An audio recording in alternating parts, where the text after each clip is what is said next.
High guys, ಎಲ್ರಿಗೂ ಶುಭೋದಯ ಹೇಳ್ತಾ ಈ ಒಂದು ವಿಡಿಯೋ ಸ್ಟಾರ್ಟ್ ಮಾಡೋಣ. ಗೈಸ್, ನಿಮಗೆಲ್ಲ ಗೊತ್ತಿರೋ ಹಾಗೆ ಇವತ್ತು RCB ಮತ್ತು KKR ಮ್ಯಾಚ್ ಇದೆ. ಸೊ ಈ ಒಂದು ಮ್ಯಾಚ್ನಲ್ಲಿ ಟೀಮ್ ಯಾವ ರೀತಿ ಇರುತ್ತೆ, ಯಾವುದೆಲ್ಲ ಚೇಂಜಸ್ ಆಗ್ಬೋದು ಎಲ್ಲನೂ ಕೂಡ ಕಂಪ್ಲೀಟಾಗಿ ತಿಳ್ಕೊಳ್ಳೋಣ. ನಮ್ಮ ಚಾನಲ್ಗೆ ಹೊಸಬ್ರಾಗಿದೆ, ಸಬ್ಸ್ಕ್ರೈಬ್ ಮಾಡ್ಕೊಳ್ಳಿ, ಲೈಕ್ ಮಾಡ್ಕೊಳ್ಳಿ, ಹಾಗೆ ಪಾಸಿಟಿವ್ ಆರ್ ನೆಗೆಟಿವ್ ಯಾವ್ದಾರು ಒಂದು ಕಮೆಂಟ್ ಮಾಡಿ ಗೈಸ್. ಈ ಒಂದು ವಿಡಿಯೋಗೆ ಗಿವ್ ಅವೇ ಇರುತ್ತೆ. ಸೊ ನಮ್ಮ ಟೆಲಿಗ್ರಾಮ್ ಚಾನಲ್ಗೆ ಈ ಕೂಡಲೇ ಜಾಯ್ನ್ ಆಗಿ, ಅಲ್ಲಿ ಒಂದು ಗೂಗಲ್ ಫಾರ್ಮ್ ಇರುತ್ತೆ, ಅದನ್ನ ಫಿಲ್ ಮಾಡೋದ್ರ ಮೂಲಕ ಗಿವ್ ಅವೇಲಿ ನೀವು ಕೂಡ ಪಾರ್ಟಿಸಿಪೇಟ್ ಮಾಡ್ಬೋದು. ನೀವು ಕೂಡ ₹1000 ಗೆಲ್ಬೋದು ಗೈಸ್. ಒಂದು ರೀತಿ ಹೇಳೋದಾದರೆ KKR ಬಂದು ನಮ್ಮ ಒಂದು ರೀತಿ ಬದ್ಧ ವೈರಿ ಅಂತಲೇ ಹೇಳ್ಬೋದು. ಯಾಕೆ ಅಂದರೆ ಒಂದಾನೊಂದು ಟೈಮ್ನಲ್ಲಿ ಕೊಹ್ಲಿ ಮತ್ತು ಗಂಭೀರ್ ಇಬ್ಬರು ಕೂಡ ಜಗಳ ಆಡಿದರು. ಸೊ ಆ ಒಂದು ಜಗಳ ಮನಸ್ತಾಪ ಏನಿದೆ ಅದನ್ನ ಈಗಲೂ ಕೂಡ ಕಂಟಿನ್ಯೂ ಮಾಡಿದರು. ಸೊ ಲಾಸ್ಟ್ ಸೀಸನ್ ಗಂಭೀರ್ ಏನಿದ್ದಾರೆ ಅವರು LSGಲಿದ್ದಾರೆ, ಅಂದರೆ ಲಕ್ನೋದಲ್ಲಿ ಅವರು ಮೆಂಟರ್ ಆಗಿ ಕಾರ್ಯನಿರ್ವಹಿಸ್ತಾ ಇದ್ದಾರೆ. ಸೊ ಅದರಿಂದ ಲಕ್ನೋದಲ್ಲಿದ್ದಾಗ ಲಾಸ್ಟ್ ಇಯರ್ ಕೂಡ ತುಂಬಾ ಸ್ವಲ್ಪ ಜೋರಾದ ಜಗಳನೇ ಆಗಿತ್ತು ಅಂತಲೇ ಹೇಳ್ಬೋದು. ಆವಿಷ್ ಖಾನ್ ಮತ್ತು ಗಂಭೀರ್ ಅಷ್ಟೇ ಅಲ್ಲದೆ ಅಫ್ಘಾನ್ನ ಒಬ್ಬ ಪ್ಲೇಯರ್, ಐ ಥಿಂಕ್ ಅವ್ರ ಹೆಸರಿಗೆ ಬರ್ತಾ ಇಲ್ಲ, ಸೊ ಆ ಪ್ಲೇಯರ್, ಈ 3 ಜನರ ಮಧ್ಯೆ ಒಂದು ದೊಡ್ಡ ಜಗಳ ಆಗಿತ್ತು ಅಂತಲೇ ಹೇಳ್ಬೋದು.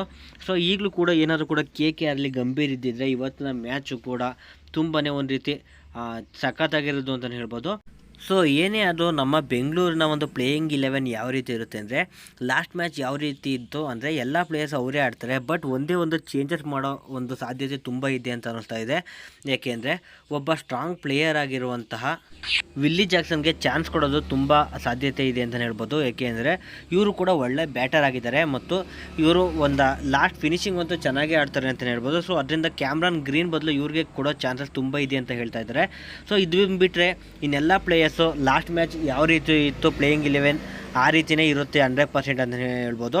ನಂತರ KKR ಪ್ಲೇಯಿಂಗ್ 11ಗೆ ಬರೋದಾದರೆ KKR ಟೀಮು ಕೂಡ ಲಾಸ್ಟ್ ಯಾವ ರೀತಿ ಇತ್ತು ಅದೇ ರೀತಿ ಇರೋ ಚಾನ್ಸಸ್ ತುಂಬಾ ಇದೆ. ಯಾಕೆಂದರೆ ಲಾಸ್ಟ್ ಮ್ಯಾಚ್ ಆ್ಯಂಡ್ರೆ ರಸಲ್ ಅವರು ತುಂಬಾ ಕೋಪದಲ್ಲಿ ರೊಚ್ಚಿಗೆದ್ದಿದ್ರು ಅಂತಲೇ ಹೇಳ್ಬೋದು. ಅಂದರೆ SRH ಮೇಲೆ ತುಂಬಾ ಅಬ್ಬರದ ಒಂದು ಬ್ಯಾಟಿಂಗ್ ಆಡಿ SRHಗೆ ಸೋಲಿಸಿದ್ರು. ಅಂದರೆ ಸ್ಟಾರ್ಟಿಂಗ್ ಟಾರ್ಗೆಟ್ ಒಂದು ದೊಡ್ಡ ಟಾರ್ಗೆಟು ಕೊಡೋ ಹಾಗೆ ಅವರು ಮಾಡಿದರು ಅಂತಲೇ ಹೇಳ್ಬೋದು.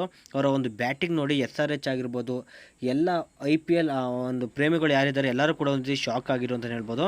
ಆ ರೀತಿ ರಸಲ್ ಅವರು ತುಂಬಾ ಒಳ್ಳೆ ಫಾರ್ಮಲ್ಲಿದ್ದಾರೆ. ಸೊ ಇವರು ಕೂಡ ನಮ್ಮ ಒಂದು RCBಗೆ ಒಂದು ತೊಂದರೆಯಾಗಿ ಕಾಡ್ಬೋದು. ಇವರೇನಾದ್ರು ಕೂಡ ಒಡಿಬಡಿ ಆಟ ಶುರು ಮಾಡಿದ್ರು ಅಂದರೆ ನಮ್ಮ ಒಂದು ಟಾರ್ಗೆಟ್, ಅಂದರೆ ಅವ್ರು ಕೊಡುವಂಥ ಟಾರ್ಗೆಟ್ ಎಲ್ಲೋಗುತ್ತೆ ಅಂತ ಹೇಳೋಕ್ಕಾಗೋದಿಲ್ಲ, ಮತ್ತು ನಾವು ಕೊಟ್ಟಿರುವಂಥ ಟಾರ್ಗೆಟ್ನ ಅವರು ಆರಾಮಾಗೆ ಚೇಂಜ್ ಮಾಡ್ತಾರೆ. ಸೊ ಇವ್ರ ಮೇಲೆ ನಮ್ಮ ಬೌಲರ್ಸ್ಗಳು ಯಾವ ರೀತಿ ಬೌಲ್ ಮಾಡ್ತಾರೆ ಮತ್ತು ಯಾವ ರೀತಿ ಇವ್ರನ್ನ ಕಟ್ ಹಾಕ್ತಾರೆ ಅಂತ ನೋಡಬೇಕು. ಸೊ ಗೈಸ್, ಇನ್ಸ್ಟಾಗ್ರಾಮಲ್ಲಿ ಒಂದು ಟ್ರೆಂಡಿಂಗ್ ಆಗಿದೆ. ಸೊ ಆ ಒಂದು ಟ್ರೆಂಡಿಂಗಲ್ಲಿ ಒಂದು ಗಿಳಿ ಬಂದು ಯಾರು ಗೆಲ್ಲುತ್ತೆ ಅಂತ ಹೇಳುತ್ತೆ. ಸೊ ಅದು ಹೇಳಿರುವಂತಹ ಪ್ರಿಡಿಕ್ಷನ್ಗಳು ಆಲ್ಮೋಸ್ಟ್ ಸರಿಯಾಗಿದ್ದಾವೆ, ಬಟ್ ಮುಂಬೈ ಮೇಲೆ ಒಂದು ಮಾತ್ರ ಅದು ಮುಂಬೈ ಗೆಲ್ಲುತ್ತೆ ಅಂತ ಹೇಳ್ತು, ಬಟ್ ಅದು ಮುಂಬೈ ಸೋಲ್ತು, SRH ಗೆಲ್ತು. ಸೊ ಇವತ್ತಿನ ಒಂದು ಮ್ಯಾಚಲ್ಲಿ 2 ಸರಿ ಅದು ಹೇಳಿದೆ, ಒಂದು ಸರಿ RCB ಅಂತ ಹೇಳಿದೆ, ಮತ್ತೊಂದು ಸರಿ KKR ಅಂತ ಹೇಳಿದೆ. ಸೊ ಅದರಿಂದ ಎಲ್ಲರೂ ಕೂಡ ಸ್ವಲ್ಪ ಜನ KKR ಗೆದ್ದೇ ಗೆಲ್ಲುತ್ತೆ ಅಂತ ಹೇಳ್ತಾರೆ, ಇನ್ನೂ ಸ್ವಲ್ಪ ಜನ ನಮ್ಮ RCB ಯಾವುದೇ ಕಾರಣಕ್ಕೂ ಸೋಲೋದಿಲ್ಲ, ಗೆದ್ದೇ ಗೆಲ್ಲುತ್ತೆ ಅಂತ ಹೇಳ್ತಿದ್ದಾರೆ. ಐ ಹೋಪ್, ನನಗೂ ಕೂಡ ಒಂದು ಆಸೆ ಇದೆ, ನಮ್ಮ RCB ಗೆದ್ದೇ ಗೆಲ್ಲುತ್ತೆ, ಈ ಸಲ ಕಪ್ ನಮ್ಮದೇ ಅನ್ನೋದಲ್ಲ, ಈ ಸಲ ಕಪ್ ನಮ್ಮದು ಅಂತಲೇ ನಾವು ಹೇಳಬೇಕು ಅನ್ನೋದು ನಮಗೂ ಕೂಡ ಆಸೆ ಇದೆ.